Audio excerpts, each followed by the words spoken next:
मेरे प्यारे देशवासियों, मन की बात में मैंने आपसे डिजिटल अरेस्ट पर विस्तार से बात की है।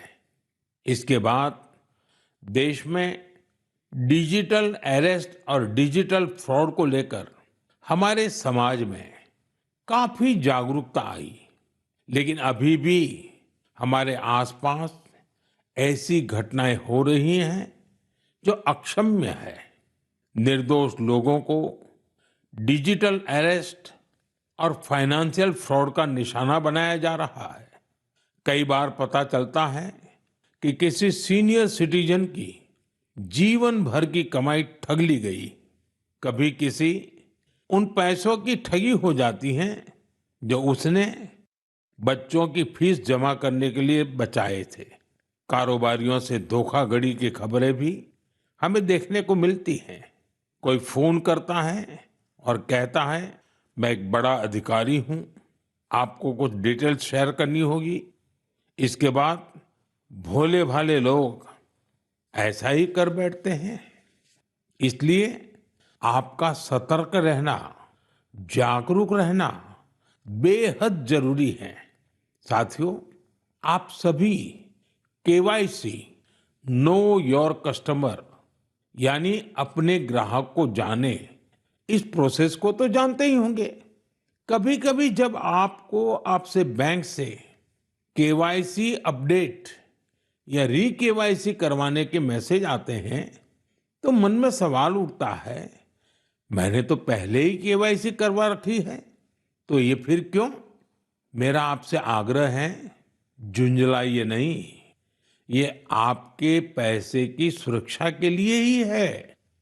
हम सभी जानते हैं कि आजकल पेंशन, सब्सिडी, बीमा, यूपीआई सब कुछ बैंक खाते से जुड़ा है। इसी वजह से बैंक समय समय पर री केवाईसी करते हैं ताकि आपका बैंक अकाउंट सुरक्षित रहे। हाँ, इसमें भी आपको एक बात याद रखनी है, जो अपराधी हैं वो फर्जी कॉल करते हैं, एसएमएस और लिंक भेजते हैं। इसलिए हमें सतर्क रहना है और ऐसे धोखेबाजों के झांसे में नहीं आना है। केवाईसी या री केवाईसी केवल अपने बैंक की शाखा या आधिकारिक ऐप और ऑथोराइज मीडियम से ही कराएं। ओटीपी, आधार नंबर या बैंक खाते संबंधी जानकारी किसी को भी न दें। और सबसे अहम बात, अपने पासवर्ड को समय समय पर जरूर बदलते रहें। जैसे हर मौसम के साथ खान पान बदल जाता है, पहनावा भी बदल जाता है, वैसे ही नियम बना लीजिए कि हर कुछ दिन में आपको अपना पासवर्ड भी बदल लेना है। साथियों, हाल ही में भारतीय रिजर्व बैंक ने इन्हीं विषयों पर वित्तीय साक्षरता सप्ताह का आयोजन किया था।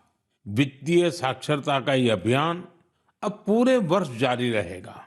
इसलिए भारतीय रिजर्व बैंक के मैसेज का ध्यान रखें और अपनी केवाईसी अपडेटेड रखें। याद रखिए, सही केवाईसी, समय पर री केवाईसी, करे खाता सुरक्षित, बने सशक्त नागरिक।